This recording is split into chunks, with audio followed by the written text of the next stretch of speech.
Hello বন্ধু, নমস্কার।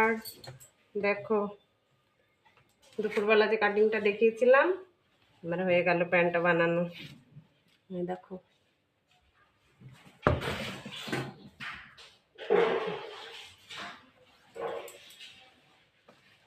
Suit pant দুটোই হয়ে গেল। দেখো,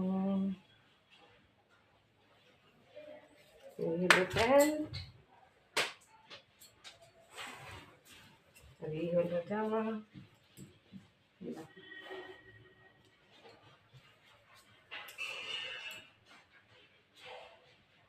কেমন হয়েছে বলবে, সবাই কমেন্ট করবে, শেয়ার করবে, সাবস্ক্রাইব করবে আমার চ্যানেলে। একটু পরে নিতে আসবে, তাই তাড়াতাড়ি করে বানিয়ে নিলাম। টাটা।